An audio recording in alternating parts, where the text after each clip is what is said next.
The Young and the Restless spoilers. The revelation came like a thunderclap, a moment so devastatingly surreal that time itself seemed to buckle under the weight of its truth.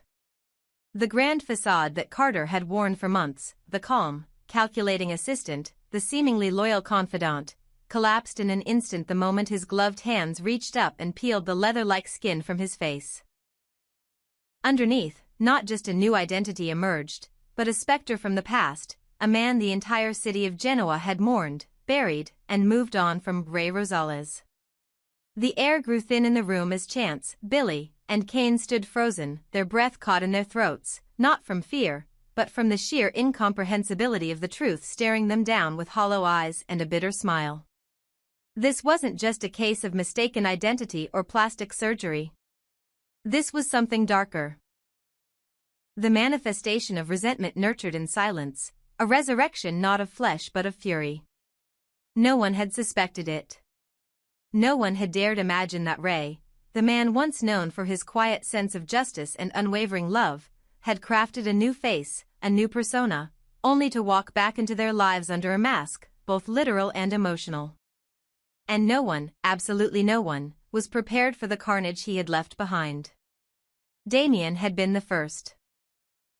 A victim, yes, but not entirely innocent in Ray's eyes. For Ray, Damien had simply been the necessary offering, the blood sacrifice that would open the gates of reckoning. He chose Damien not for who he was but for what he represented, an outsider accepted with open arms, while Ray had been discarded like refuse.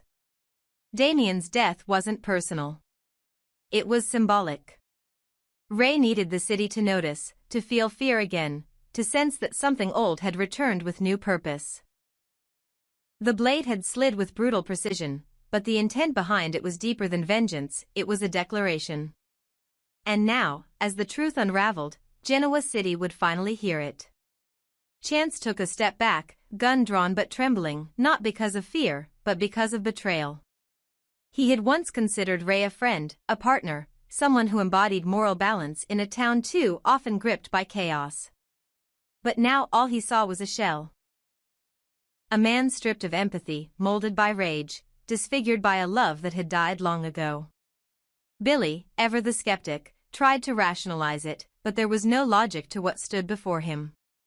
And Kane saw a glimpse of himself, the fractures of a man abandoned by love, twisting into obsession and madness. But even in his darkest nights, Kane could never imagine orchestrating something this vile, this calculated. As Ray stood silently under the flickering chandelier, the dim light catching the sweat on his exposed jawline, he finally spoke, and his voice was not Carter's, it was laced with the low, bitter resolve of a man who had nothing left to lose. He didn't just reveal his identity, he told them why. Sharon. The name lingered in the air like a ghost. Sharon, the woman he had once loved with a devotion so complete it consumed his career, his judgment, his very identity. He had built a life around her, and she shattered it like glass, returning time and again to Nick, always to Nick. It wasn't just the infidelity. It was the insult of being forgotten. The slow erosion of his worth in the face of her nostalgia for a man who had never truly left her heart. Ray had watched, helpless, as Sharon dismantled the future they were building, not with cruelty, but with indifference. That hurt more. And when the pain became unbearable, he made a choice. To disappear, to fake a death that would grant Sharon the freedom she seemed to want so badly, and to grant himself the time to become something new. The man who returned wasn't Ray anymore.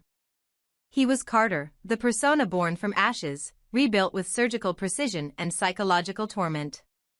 He inserted himself into the lives of those who had wronged him, playing the long game, letting their guilt fester beneath the surface while he manipulated pieces on the board. Nick had never suspected. Sharon had even shared conversations with Carter and hadn't felt the echo of Ray beneath his words. That was his greatest triumph, becoming a stranger to the people who once claimed to know him best. Now, Ray's voice rang out, accusing. He pointed a shaking finger toward the invisible weight of Sharon's betrayal and Nick's arrogance. They had lived as if he were merely a chapter closed, a complication erased, while he had lived in the shadows, listening to the whispers of his own mind growing louder. Nick would pay not with death, but with exposure. Sharon would pay not with punishment, but with truth, the truth of what she destroyed. The room felt heavier as Ray described how every step he took back toward Genoa City was a step deeper into the void. He spoke of nights spent tracing old case files, studying the Newmans, watching every move Nick made, the man who stole Sharon's heart again and again. He had infiltrated the family not with bullets or threats, but with trust, the most dangerous weapon of all. And now, the moment of reckoning had arrived, and no one could undo it. But not everything was perfect. Chance was still a cop, a man guided by law and haunted by loyalty. He refused to let Ray walk out that door. Billy, always seeking redemption, saw in Ray a reflection of what he himself had nearly become.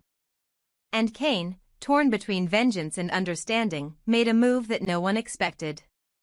He stepped forward and asked the question that silenced the storm. Was there ever a moment, Ray, when you just wanted to be forgiven? Ray didn't respond. His silence was louder than any confession. Forgiveness was a luxury for the living, and the man he had been had died long ago. As police sirens wailed in the distance, summoned by an anonymous tip, Ray's eyes flickered, not with fear, but with acceptance. He had come to burn bridges, not to cross them. What came next didn't matter. The truth was out. The pain had been delivered. He dropped the mask to the floor, its empty eyes staring up at the ceiling like a monument to everything lost. This wasn't just about vengeance anymore. It was about identity, reclaiming the part of himself that had been buried with lies. As the authorities burst in, Chance hesitated only briefly before restraining Ray. There was no resistance. Ray didn't fight. He had already won, not in a conventional sense, but in the way only the broken understand. He had forced them to see him. He had forced Sharon to remember. And as he was led away in cuffs, there was no sadness on his face, only the twisted smile of a man who had become the story no one dared to write. And far away, across the city, Sharon stood by her window, the wind brushing past her hair. Something in the air felt wrong. A name passed her lips without meaning to. Ray, she didn't yet know. But she would. Soon. And when she did, the guilt would begin to devour her piece by piece. Because in Genoa City, the dead don't stay dead. They return, not for justice, not for redemption, but for the reckoning. Let me know if you'd like to continue the story with Sharon's reaction, Nick's confrontation, or Ray's trial. I can expand this into future episodes or build more layers of mystery and betrayal. The room had already turned into a pressure cooker of revelation, but what came next brought the emotional temperature to the boiling point. The truth of Ray Rosales' resurrection had stunned everyone, but it was his motive, twisted by love, betrayal, and redefined justice. That began cracking the foundation beneath each of them. Chance stood paralyzed, torn between duty and disbelief, his former mentor now a dangerous, calculated imposter. Billy, always chasing ghosts, looked ready to collapse under the weight of the past resurrected.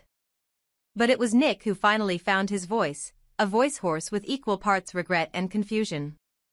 He stepped forward, arms slightly raised not in surrender but in appeal, speaking not to Carter, the name of the mask, but to Ray, the man he had once respected. Nick's voice trembled as he tried to find reason in this madness, telling Ray that he was sorry, deeply, truly sorry, for what happened to him, for the way his story ended, for the isolation and pain he had endured. But then came the truth Nick needed to voice, the question that had burned in his chest from the moment Ray dropped his mask. Why him? Why target him, when it was Adam who had stolen Sharon? When it was Adam who had, in Ray's final days, hovered so closely around Sharon's heart? Ray turned, eyes sharp as blades, the corners of his mouth curling not with malice, but with something worse, certainty. He explained with a terrifying calm that this wasn't about the past. It was about the present. The man Sharon was with now. The man who had replaced the echo of Ray's memory in her heart. Nick was that man. It didn't matter that Adam had stolen her once. Sharon had chosen to return to Nick in the end. In Ray's warped sense of justice, whoever Sharon loved now was his target, because they were the ones reaping joy from the ruins of his despair. Sharon wasn't a passive figure in this twisted play either. Ray said her name slowly, like a prayer and a curse, and the raw pain in his voice, beneath the cold, the violence, the mask, reminded everyone that this was never about vengeance alone. This was heartbreak incarnate. Sharon broke under the weight of it. The tears came fast and wild, her body shaking with the sound of a soul rupturing. She had never stopped grieving Ray. His death, real or fake, had torn something inside her. But she had tried to move on, to find peace. And in Ray's eyes, that was the final betrayal. Love, to him, had never been something to move past. It was an anchor, a scar, a chain. And because Sharon had chosen to heal, to find a new heartbeat in Nick, she became part of the enemy. Sharon fell to her knees, sobbing not just for what Ray had become, but for what she had unwittingly helped destroy. But the moment cracked fully open when Cain exploded with fury. The air ignited with his voice, raw, primal, broken. He screamed one question, over and over, why Lily? Why had Ray shot her? Why had the woman who had nothing to do with the tangled ruins of Sharon's love life become the victim of this monstrous vendetta? Lily, the one person in that room who had never wronged him, now lay in a hospital bed, her body torn, her blood spilled because of a man who once wore a badge to protect her. Cain couldn't contain it anymore. All the horror, all the grief, all the helplessness surged in his veins as he lunged forward, fists flying not out of vengeance, but pure anguish. Ray didn't flinch. He took the blow, allowing Cain's fists to crash into his chest and jaw, and made no effort to fight back. He didn't see Cain. He saw himself, crumbling under years of silence, years of watching the world forget him. He let Cain strike again and again until Chance and Billy pulled Cain back, their strength barely containing the firestorm of pain that had turned him into a weapon of grief. Ray stood with blood on his mouth, spit out a tooth, and then laughed, not maniacally, but hollowly, the kind of laugh that came from someone who believed his pain justified everything. He told Cain that Lily was a message, not a target. Collateral in a war that had gone too quiet for too long. If the Newmans and their circle thought they could live without consequence, Ray would remind them, no one is untouchable. Chance shouted for silence, his voice cracked by disbelief, his hands shaking as he raised his gun again. He told Ray that this wasn't justice. This wasn't pain seeking understanding. This was terrorism. Psychological, emotional, physical. And worse, it was personal. Ray had crossed every line, and Chance no longer saw a mentor. He saw a criminal. But Ray looked at Chance the way a father might look at a son who had disappointed him, not with anger, but with disappointment.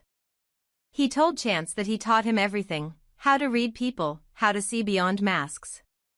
And yet, Chance had missed the biggest truth of all, that systems don't heal wounds, and good men can break too.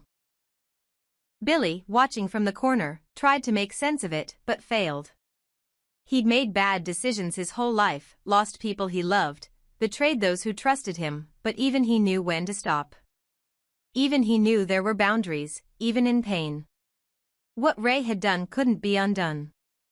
And in this room, filled with ghosts and grieving hearts, one truth was certain: Ray had buried the man he once was, and Carter had risen in his place. Sharon, wiping tears from her swollen eyes, rose slowly and whispered Ray's name one last time.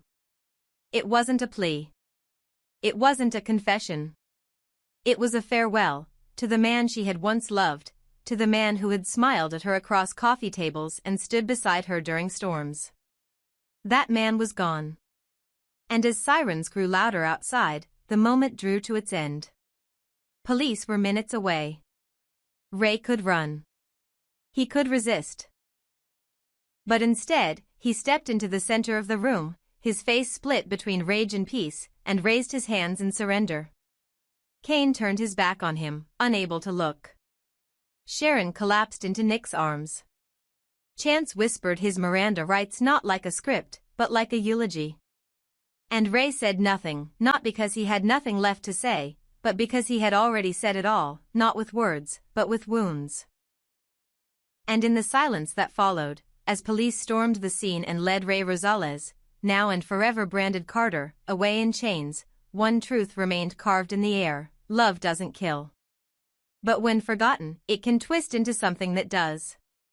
Let me know if you'd like the next part: Lily's hospital recovery, Ray's trial, the emotional fallout in the Newman and Winters families, or Sharon and Nick facing public judgment. I can continue the saga in whatever direction you'd like.